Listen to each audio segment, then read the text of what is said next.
바울이 밀레도에서 사람을 에베소로 보내어 교회 장로들을 청하니 오매 저희에게 말하되 아시아에 들어온 첫날부터 지금까지 내가 항상 너희 가운데서 어떻게 행한 것을 너희도 아는 바니 곧 모든 겸손과 눈물이며 유대인의 관계를 인하여 당한 시험을 참고 그를 섬긴 것과 유익한 것은 무엇이든지 공중 앞에서나 각 집에서나 꺼림이 없이 너희에게 전하여 가르치고 유대인과 헬라인들에게 하나님께 대한 회개와 우리 주 예수 그리스도께 대한 믿음을 증가한 것이라.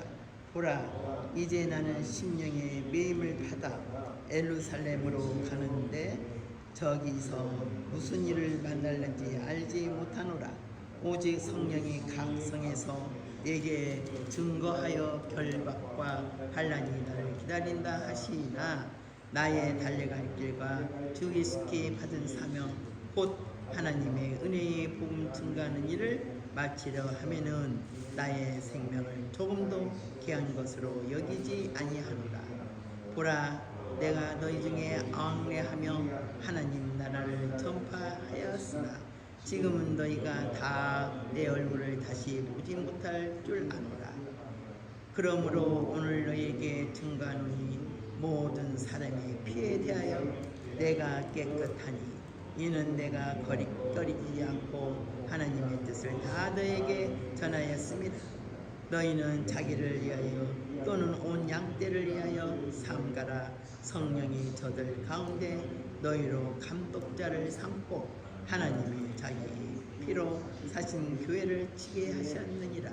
내가 떠난 후에 흉악한 이리가 너희에게 들어와서 그 양떼를 아끼지 아니하며 또한 너희 중에서도 제자들을 끌어 자기를 쫓게 하려고 어그러진 말을 하는 사람들이 일어날 줄을 내가 아노니 그러므로 너희가 일깨어 내가 3년이나 밤낮 쉬지 않고 눈물로 각 사람을 훈계하던 것을 기억하라.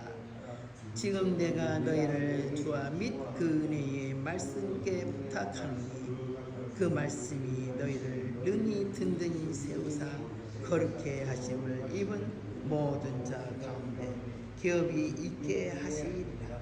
내가 아무의 은이나 금이나 의복을 탐하지 아니하였고 너희 아는 바에 이 손으로 나와 내 동행들을 쓰는 것을 당하여 범사에 너희에게 모범을 보였노니 곧 이같이 수고하여 약한 사람들을 돕고 또 주 예수의 친히 말씀하신 바 주는 것이 받는 것보다 복이 있다 하심을 기억하여야 할지니라. 이 말을 한 후 무릎을 꿇고 저희 모든 사람과 함께 기도하니 다 크게 울며 바울의 목을 안고 입을 맞추고 다시 그 얼굴을 보지 못하리라 한 말을 인하여 더욱 근심하고 배까지 그를 전송하니라. 아멘.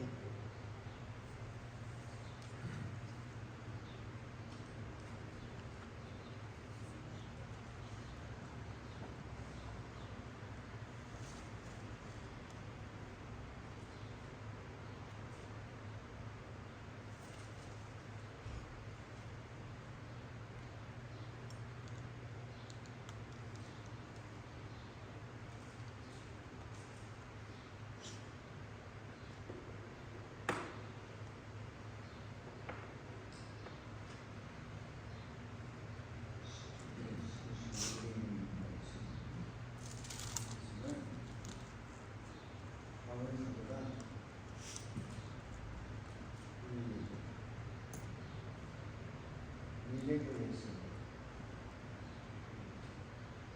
고개를 숙여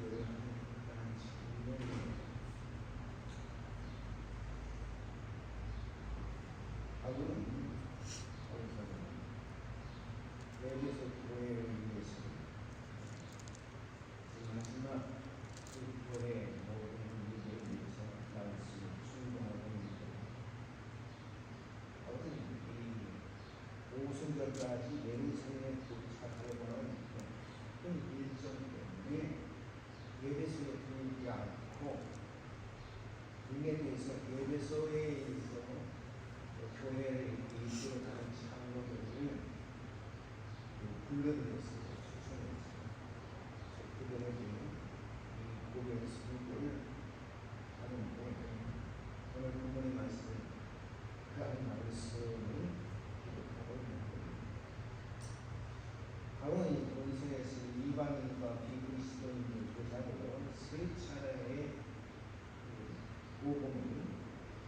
선포를 했어요.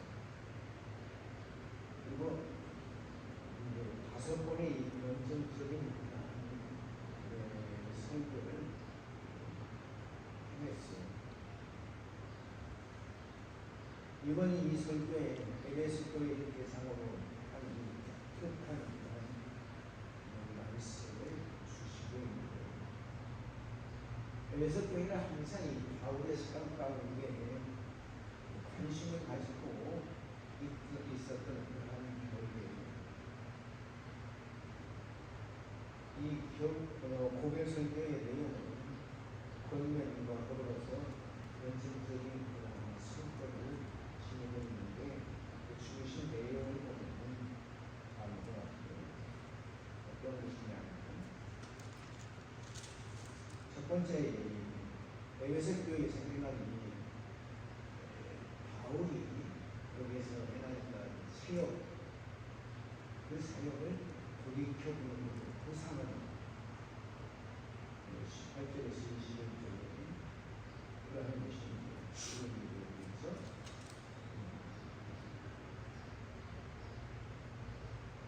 우리가 교회 가운데서 어떻게 행한 것을 여기도 아닙니다. 그 모든 현승과 눈물이며 유대인의 관계를 인하여 시험을 참고 주를 섬긴 것과 유익한 것은 무엇이든 공경 앞에서나 집에서나 그리 없이 너에게 잘하여 그릇이 유대인과 헬라인에게 하나님께 대한 회개와 우리 주 예수 그리스도에 대한 믿음을 준비한 것이다.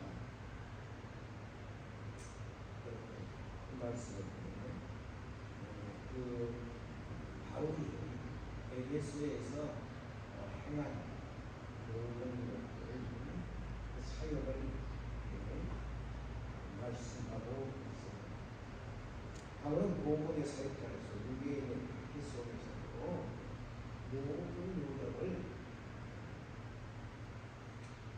다 경주해서 예수 그리스도의 이 복음을 증거했다는 그런 사실이에요. 그런데 이 문제는 어떤 것이냐면, 항상 이 복음을 증거하고 이 진리를 증거하는 참된 것을 증거하는 사람이 있으면 그게 분명히 뭐가 있는 거 아니? 그것이 왜 하냐면 해석이 이유가 있다. 그래서 에베소에서의 그 복음을 증거하고 이제 바울이 다른 곳에 그 복음을 증거하고 이렇게 떠나가면은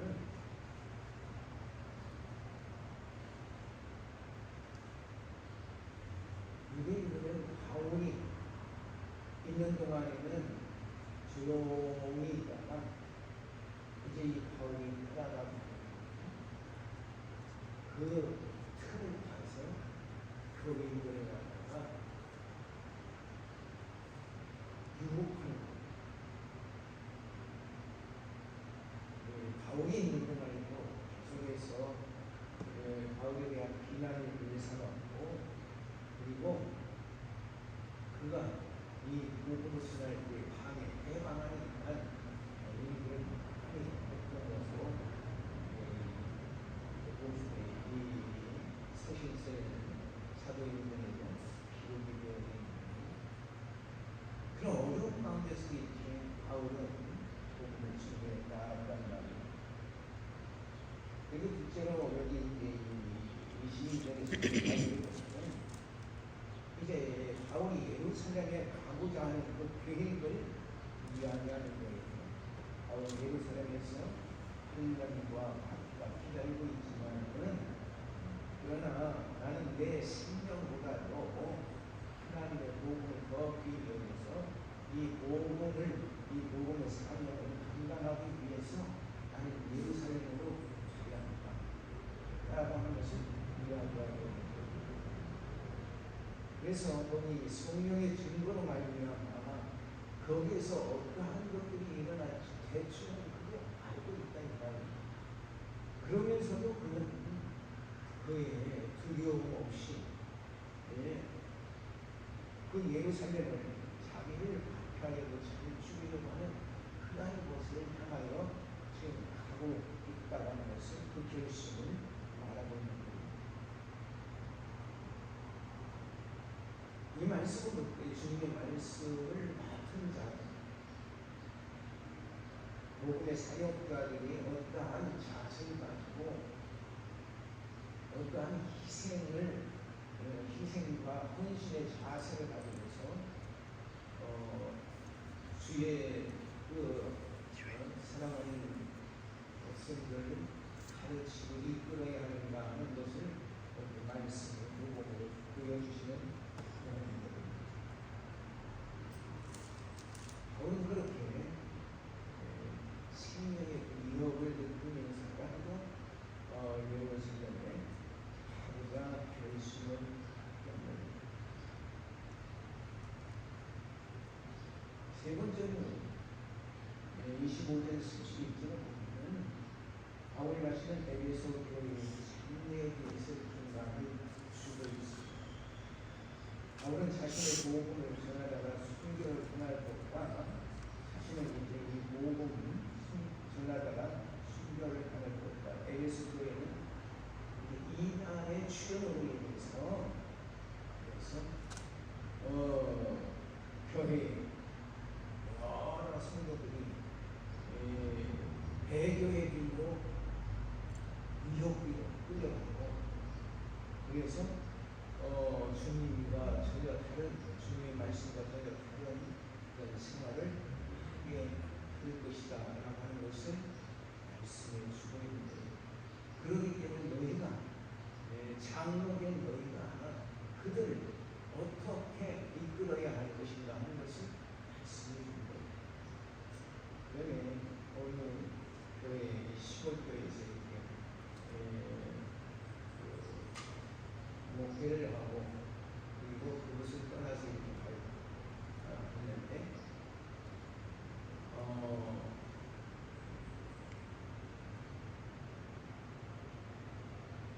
시골에서 목회할 때 함께 교회를 섬기던 한 청년으로부터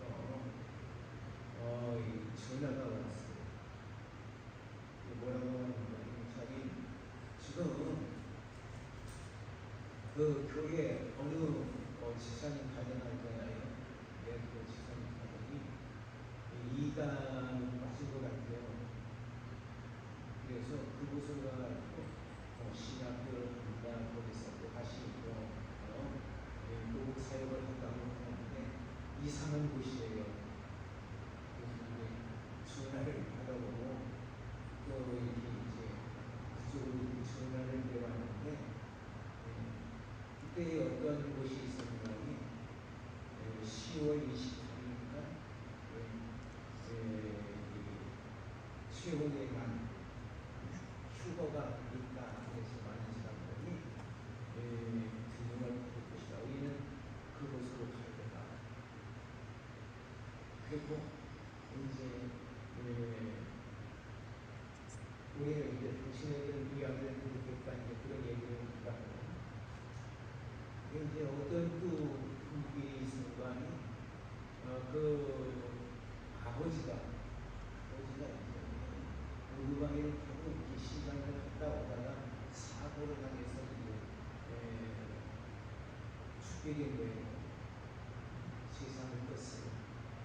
그러니까 우리는 휴거의 날에 함께 구원할 것이니까 장사를 지지 않고 하게다가 모셔드렸습니다. 아니고 하게다가 모셔놨다 해야 됩니다.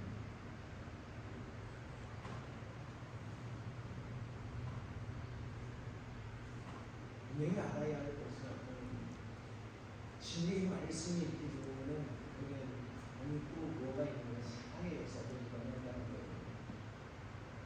사랑의 역사는 분명히 같이 일어나요. 그래서 넘어뜨리려고 하나님의 역사를 해방하고 있는 거예요. 근데 하나님께서 역사하시지만 지금 이곳에 있는 세상에 있는 것은 누구예요?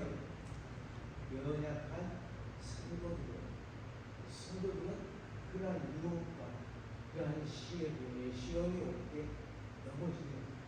넘어지게 되는 것들을 보는 거예요. 그게 장로된 당신들이 그들을 어떻게 이끌어줘야 할 것인가 하는 것을 이야기하고 있는 거예요. 그래서 25절에서 보니까 25절에서 31절이에요. 바울은 자신과 에베소의 에베소 교회의 장로에 대해서 이야기하는데 자신이 복음을 전하다가 순교를 당할 것과 에베소 교회에는 이단이 주변에서 그래서 많은 그런 성도들로 하여금 배교의 길로 이렇게 유혹할 거다. 그러니 미혹당하지 않도록 우리가 성도들을 잘 가르치고 그리고 인도하라는 그런 말씀을 주시는 거예요. 바울의 이러한 간절한 경고가 있었기에 후에 에베소 교회는 사도를 사칭하는 자들과 디블라강이라고 하는 이단 사상에 빠지지 않게 되었다고 하는 것에 대한 이 사도 요한의 칭찬을 계시록에서 볼 수가 있어요. 계시록 2장 1절에서 이렇게 보면 디블라강의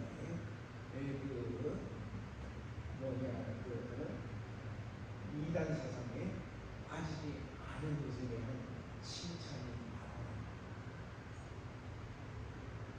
그들이 바울 사도가 그렇게 그들에게 간절히 간곡하게 당부했기 때문에 그런 이단 사상에 빠지지 않고 올바른 그런 신앙생활을 할 수 있는 사람들이 많이 있었다는 것을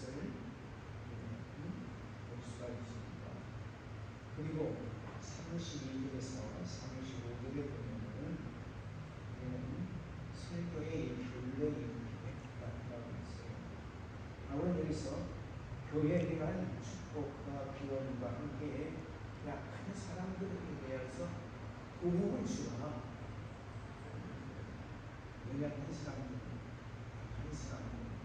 약한 사람들은 뭐예요?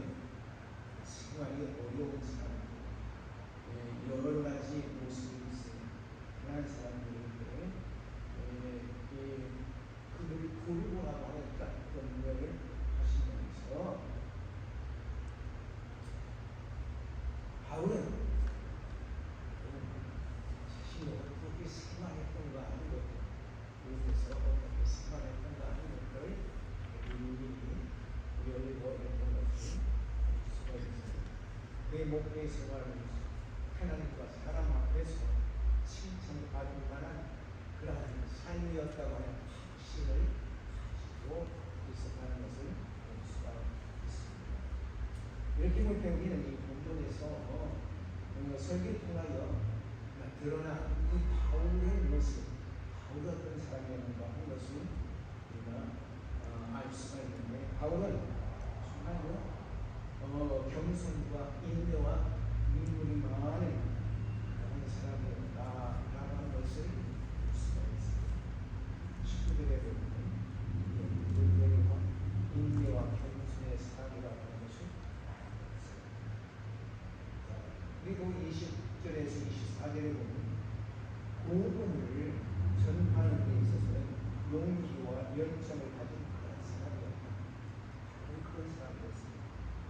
왜냐하면 바울과 같이 이 복음에 대해서는 열정을 가져야 해요. 용기를 가져야 해요. 그래야 복음을 증거할 수가 있어요. 용기가 없고 열정이 없으면 복음을 증거할 수가 없어요. 그렇기 때문에 용기와 열정을 가지고 이 복음을 증거해야 될 줄로 믿습니다. 그리고 26절, 27절에 보면 바울은 어떤 사람이냐? 크기 없고 충성스러운 사람이다. 크기 없었어. 그래, 큰 작은데가 참을 수가 없었어. 그러니까 가진 강조하는 말로 여러 말로 그를 큰 작은이라고 하지만은 그런 그곳에 다스리는 충격으로부터도 크기 없습니다.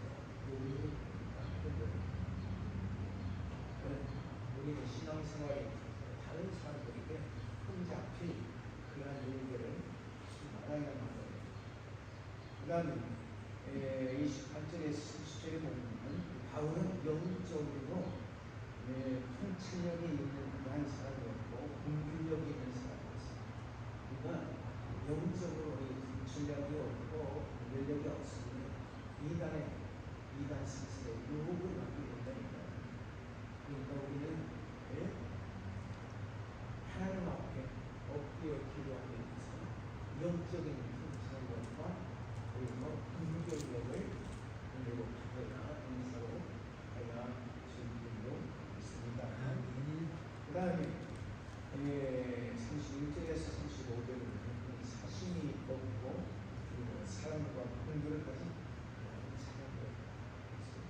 우리가 바울을 이렇게 공부하는가 하면 정말로 사심이 없는 사랑과 공부를 가진 그러한 사람이 교회나 교회에 들어와서 봉사하고 교회에 들어와서 믿음의 생활을 하는 게 속에 자기의 사심이 되기 때문에 분량이 일어나는 거예요.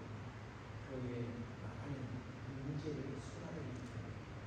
과거에 보면 지금은 이 괴라고 하는 것이 별로 없어요. 한국 사람들 속에서도 괴라는 것이 별로 없어요. 근데 그전에는 아주 무슨 게 그래가지고 괴들이 많았어요. 교회 안에서도 이 괴를 했어요.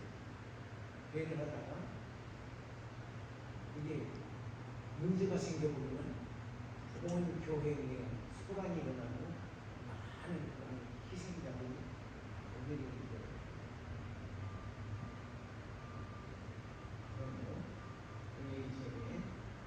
교회에서 사심이 없는 그러한 분명과 사랑을 가지고 사람들을 대하여가 일주로 있습니다. 바울은 이렇게 바울의 모습을 이렇게 모든 성도들 앞에서 그리고 모든 목회자들과 그리고 지도자들, 직분자들 모든 성도들이 본을 보여 구해야 할 참된 신앙의 자세를 가지고 나가는 것을 볼 수가 있습니다. 우리는 바울과 같은 신앙의 자세를 가지고 이번의 생활을 해야 되도록 있습니다. 그리고 두 번째 말씀, 계시록 7장 9절에서 17절에 있는 말씀.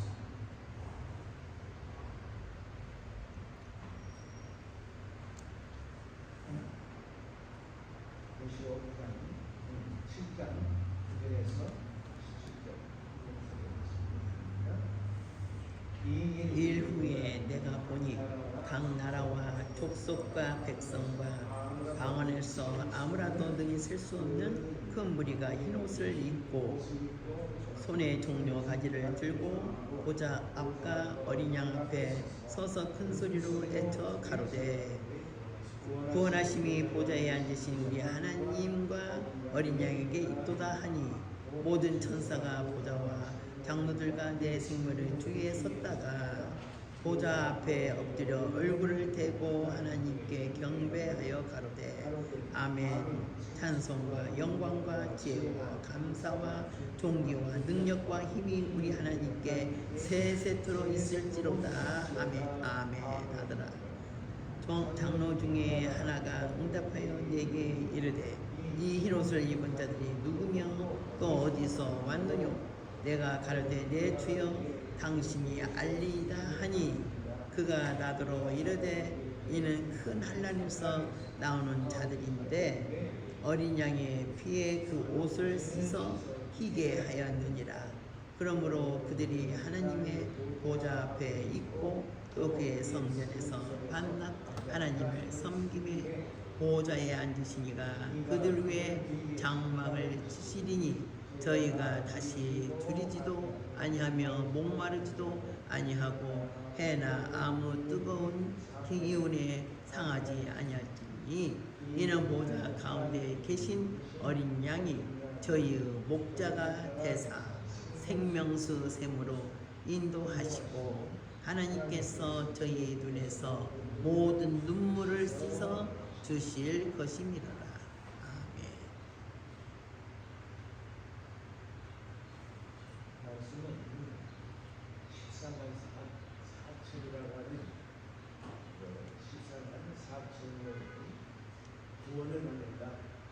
그런 말씀과 들어서 그들이 받은 그 축복에 의해서 말씀을 드리는 거예요. 이 말씀은 앞에 6장에 보면은 여섯째 일을 끊으로 인해서 수많은 사람들이 당하게 된 고통과 아픔, 괴로움, 그러한 것들이 재앙으로 그에게 내리는데 그러한 재앙과 더불어서 8장에서 일곱째 인을 떼면서 또 그 일곱째 인을 떼는 동시에 거기에 나는 그를 통해서 묻어나는 그 많은 그러한 재앙으로 인해서 하나님께서 괴로움을 이렇게 말해주는데 그 사이 그러니까 여섯째 인과 일곱째 그 인의 그 사이에 그 7장의 말씀이 사건으로 이렇게 들어간다 이거예요. 거기는 무슨 말씀인가 하니 성도들에게 위로와 용기를 주는 그런 말씀이 들어가 있습니다.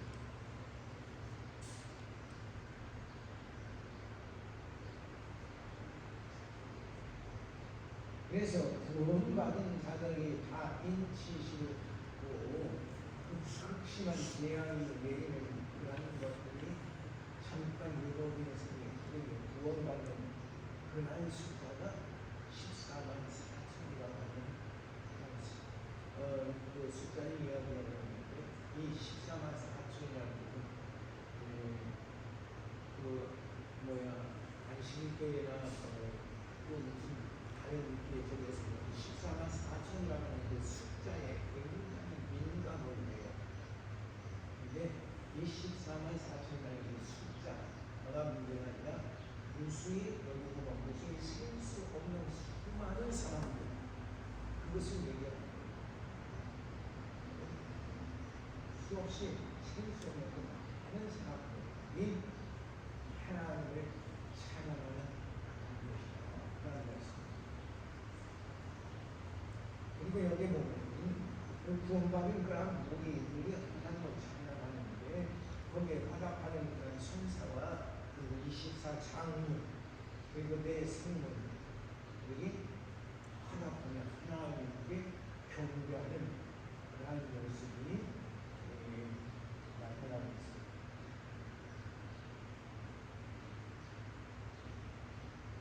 그리고 14절에서 17절까지는 어떤 것입니까?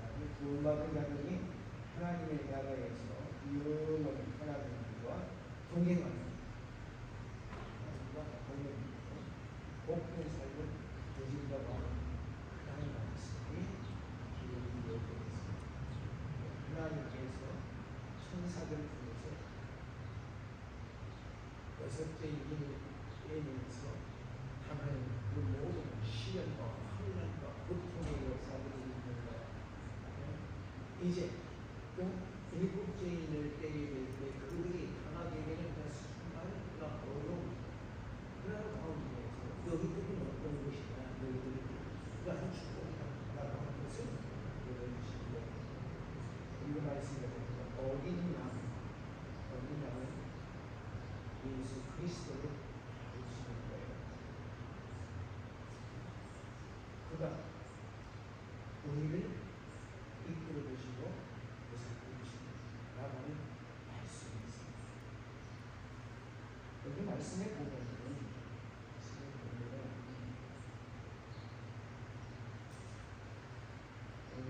흰옷을 입었다고 하는 것은 승리를 상징하는 거예요.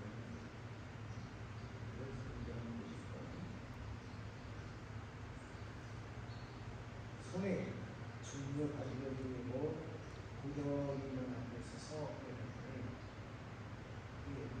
손에 중요한 가지고 드리고 그리고 흔들면서 주님의 오심을 예루살렘의 일성한 모습을 통해서 그 환호했던 그런 사람들이 기억을 할 때 예수님께서 유언절 그 음식을 계시고 난 뒤에 이건 예루살렘에 입성하셨고 그 입성하실 때는 예수님은 어떠한 자세에 입성하신 거였어요? 마지막 십자가를 그냥 두고 입성을 하였어요.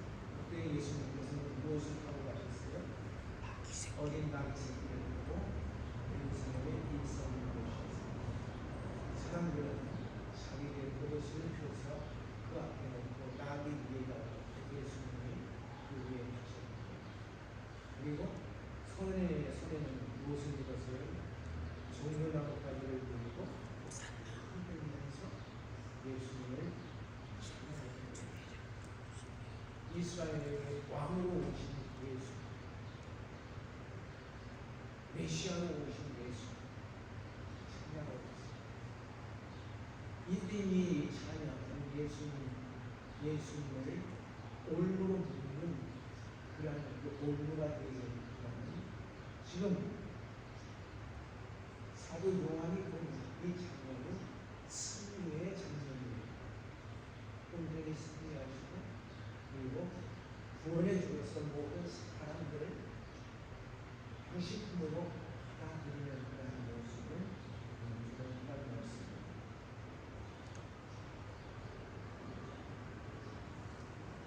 여기 그들의 보좌라고 하고 보좌와 어린이와 앞에서 내가 말씀드리는 것은 하나님이 앉아계시는 그 본, 그 이름을 가르치고 어린이는 예수 그리스도를 밝힌 것입니다. 이 보이는 큰 소리라는 것은 흰옷을 입은 그러한 성도들이 승리하는 것을 승리한 기쁨을 드러내는 그런 것입니다.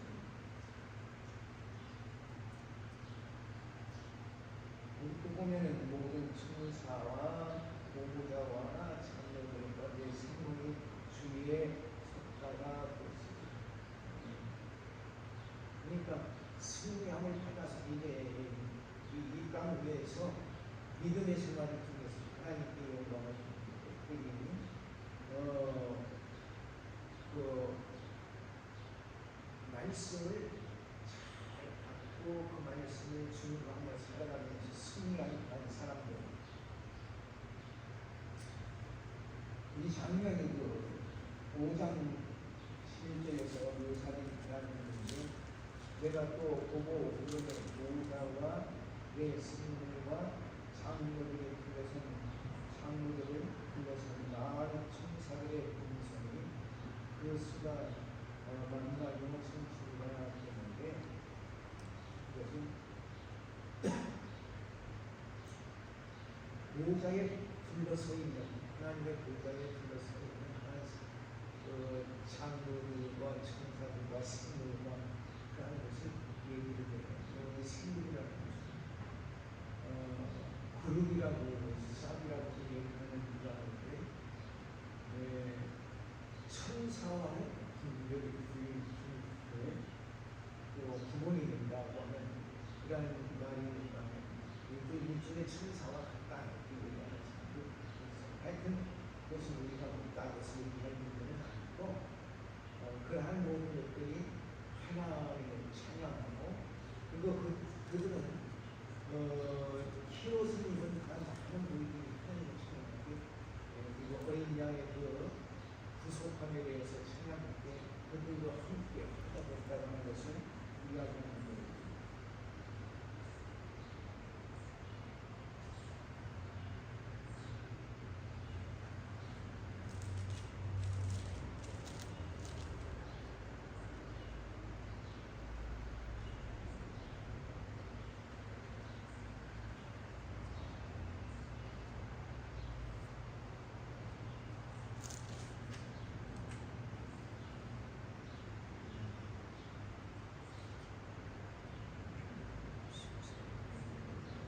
그리고 예수님께서 우리의 목자가 되셔서 저희의 목자가 되셔서 실제로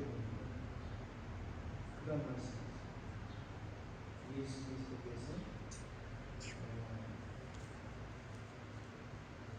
자기의 백성인데 목자가 지도자가 되셔서 이끌어 주신다는 겁니다. 그래서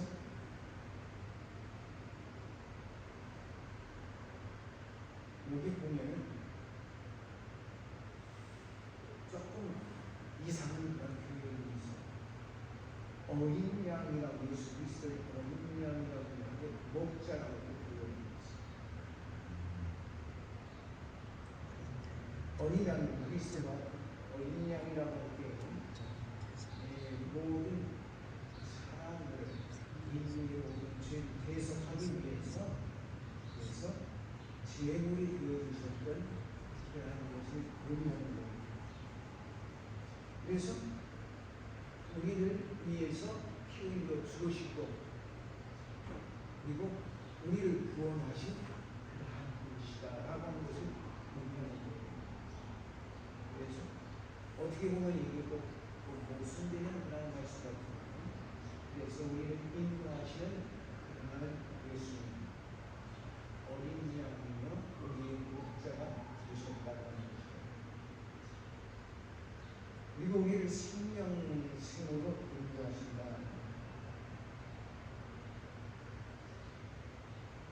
그리스도께서 우리를 구원하신다고 합니다. 그래서 우리로 영생을 얻게 하신다고 하는 것을 의미합니다.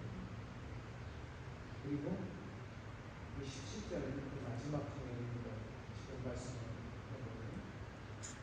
저희 눈에서 모든 눈물을 씻겨주실 것이라. 눈물은 무엇을 의미하는 거 아니에요? 슬픔과 고통을 상징하는 거예요.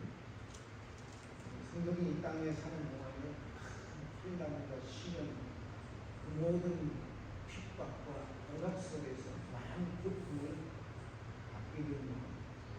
지금도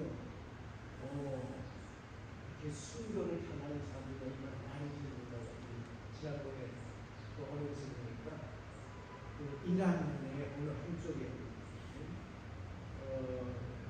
예수를 믿는 사람들 많이 모여 사는 그러한 군대가 있어요. 우리 이란에서 사람들이 그곳에 쳐들어가 가지고는 사람들을 이렇게 끌어가지고 그래서 죽이는 그러한 모습들이 화면에 나타나는 볼 수가 있었어요.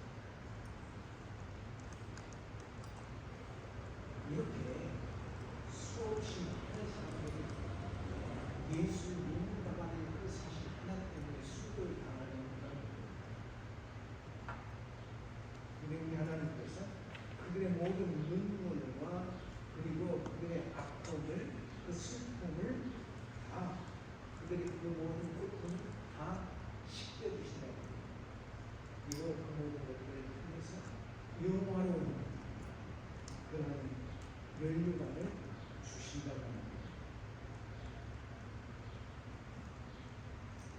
그러게 주님의 나라가 임하게 되면 우리는 다시 그러한 시련과 아픔과 고통이 있지 않다고 하는 것입니다.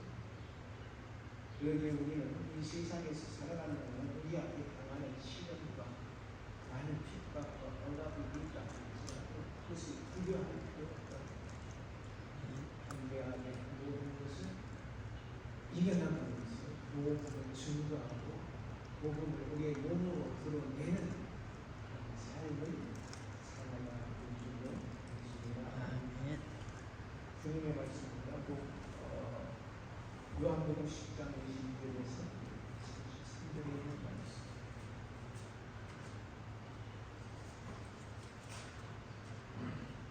요한복음 10장 22절에서 33절에 있는 말씀.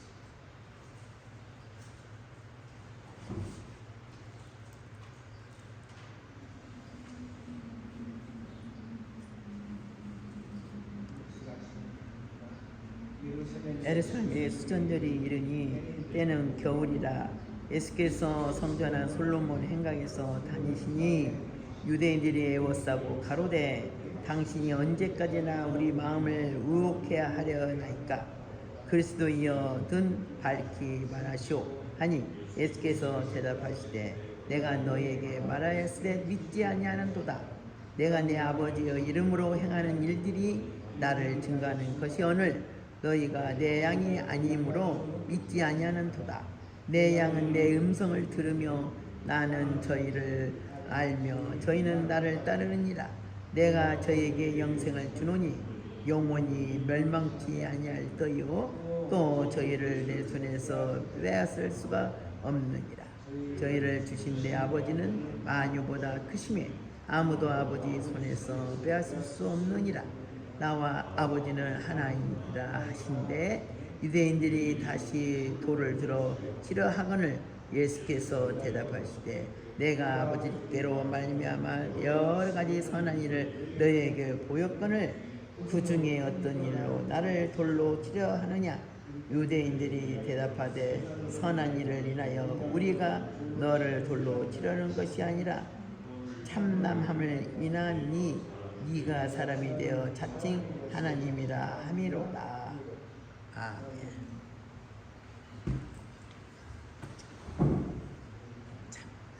여기 수건전이라고 하는 자주 안 들었던 그런 적인데 이 수건전이라고 하는 것은 마카비 축제 또는 분명전 지원전이라고 하는 그런 명칭을 갖고 있습니다. 이 축제에는 축제 주간에서 촛불을 하나씩 이렇게 밝혀주면서 그리고 8개의 촛불은 밝히는 의식이 있어요. 그리고 여기 부활절이 되어되면 이 앞에다가 촛불을 이렇게 갖다 놓고 키는 그런 모습을 볼 거예요.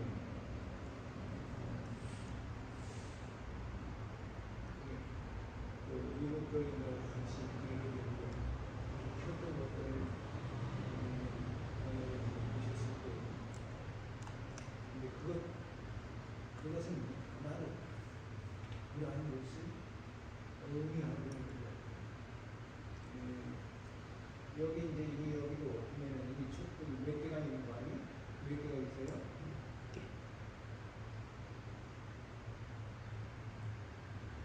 9개의 촛불이 이렇게 준비되어 있는 것 같아요. 촛대 하나에 하나씩 이렇게 피는데 8개의 촛불을 의식을 하면서 그것을 뭐라고 하면 촛불절이라 이렇게 부르기도 했어요. 이제 기원전 164년 동에 팔레스타인 이렇게 북쪽으로 가면 거기 수리아라고 하는 나라가 있었어요. 이스라엘 국의 수리아. 지금의 시리아 아닌가 생각이 들어요. 레바논과 또 옆으로 들어가면서 레바논 외에 시리아, 지금 말하면 시리아라고 얘기할 수 있는데 수리아라고 하는 그런 나라가 있었습니다. 거기에 이 나라가 이제 강류성하니까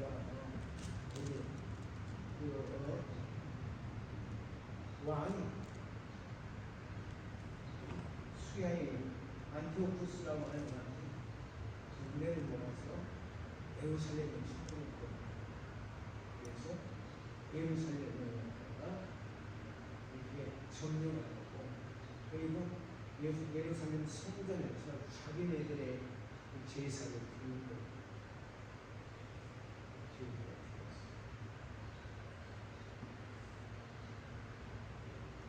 그러한 것을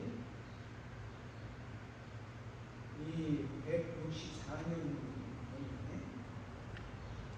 기원전 164년 전에 누가 일어나는 유다의 예루살렘 유다의 막하기가 유다 막하기라고 생각이 유다 막하기라는 사람이 죽음에 대해서 그래서 일어나가지고 이 성전을 갖다가 새롭게 회복하고 그러한 역사가 수계에 대해서 반격하고 그리고 일어났던 그런 말하자면 우리나라는 독립운동과 같은 그런 일을 했어요.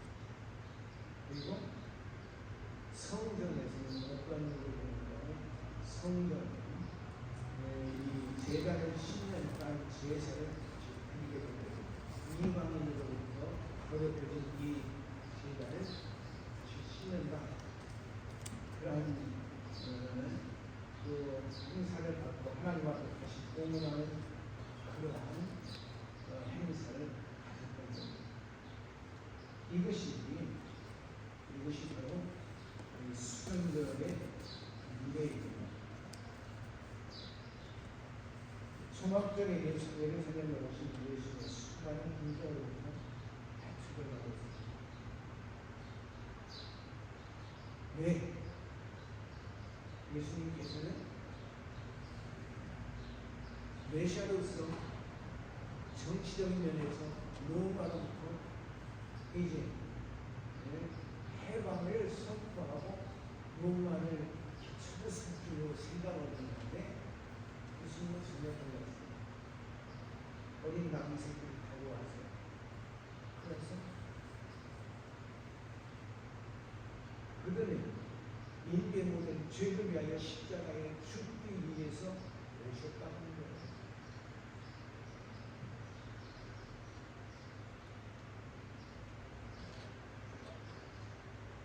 이 초막절에 예루살렘에 오신 예수님은 한 군대에서 지도하는 거예요. 22절에서 24절에 볼까요? 초막절을 지난 석 달 후에 수련들에 이르러서 이 유대인들은 예수를 애워싸고 당신이 누구냐? 하나님께로부터 메시아냐? 아니냐? 분명히 얘기해라. 이렇게 해서 하나님. 근데 예수님은 뭐랬어요? 그들의 요구에 거듭된 자신이 그들의 요구에 거듭 위하게 하는 거예요. 나는 하나님의 아들이다. 메시아입니다. 증거하였음에도 너희가 도무지 믿지 않지 않는다. 내가 행한 일들을 봐라. 이거 보통 사람들이 행한 일이냐? 어떤 일이 있었죠? 예수님이 오셔서 인간으로서는 도저히 할 수 없는 그런 일들이 일어났다 있다. 뭐예요? 가장 큰 것은 나사로를 다시 살리신 것. 나무니가 죽어서 썩어 냄새나는 나사로를 살리신 것. 또 어떤 일이 있었어요?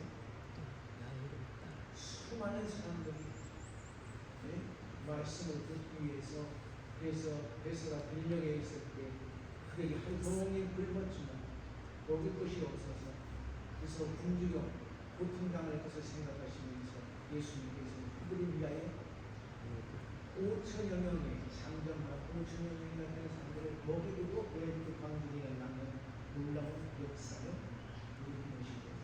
수많은 사람들이 돈을 나는 곳에 있는 그런 역사가 있다.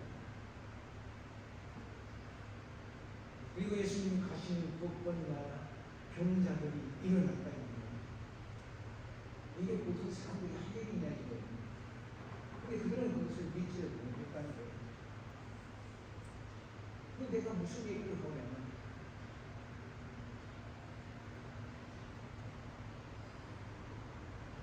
나는 너에게 영생을 주고 근데 너희는 우리에게 내 말을 믿지 않는다.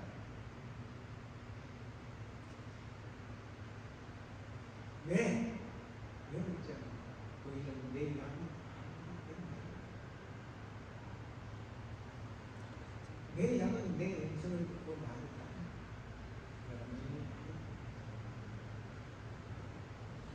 예수님이 예루살렘에 입성하실 때 수많은 사람들이 종려나무 가비를 꺾어내고 호산나 호산나 이스라엘 왕으로 오신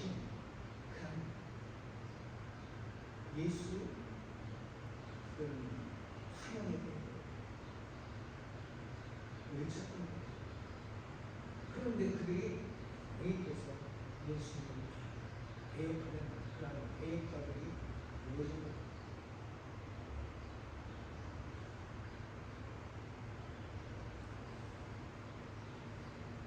예수님을 왕으로 환영했어요. 그 환영이 예수님을 십자가에 못 박는 그런 고문과 그들은 예수를 죽일만한 어떤 아무것도 찾을 수 없었지만 백성들이 외쳤다. 이스라엘 왕으로 오신 예수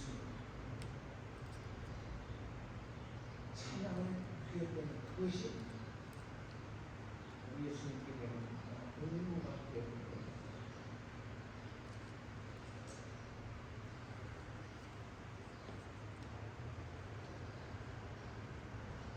그래서 여기 보면 32절에서 33절 예수를 돌로 쳐서 죽이더니 예수님이 뭐라고 했어요? 예수께서 32절 보면 예수께서 대답하시니 내가 아버지께로 말미암아 여러 가지 선한 일을 너희에게 보였거늘 그중에 어느 것으로 나를 돌로 치렸느냐 그것을 때 유대인이 뭐라고 했어요? 선한 일을 인하여 우리가 너를 돌로 치렸는 것이 아니라 네가 참담한 말을 했다. 왜? 하나님과 하나님이다. 네가 사람을 위해서 자신 하나님이라고 했어요. 이래서 우리가 돌로 치려던 것이다. 그들은 예수님이 하나님의 아들로 오심을 인정하지 않았고 그래서 그 예수님을 지금도 그들은 예수님을 선지자 중에 하나로 선지자 중에 하나로 그렇게 알지 하나님의 아들로 생각합니다. 우리는 분명히 알아야 할 것은 지금 이 시대에도 예수가 하나님의 아들이냐 아니냐 하는 거죠. 그냥 4대 성인 중에 하나냐 아니냐 이런 이야기가 아니라 내 신앙의 중심에 있는 예수 그리스도 하나님의 아들로 이 땅에 오셨다는 겁니다. 그리고 하나님의 아들로서 우리의 모든 죄를 짊어지고 십자가에서 죽어주셨고 우리는 그의 십자가 그 죽음을 통하여 하나님 앞에 나아가는 길이 열려졌다는 사실을 신앙으로 고백합니다. 이러한 고백이 없을 때 예수 그리스도를 믿는 자라고 말할 수 없는 겁니다. 사도신경이 원하는 것은 하나님의 아들로 오신 그는 우리를 위하여 십자가를 위해서 죽어주셨고 그리고 죽음에서 다시 부활하셔서 하늘 보좌에 오시고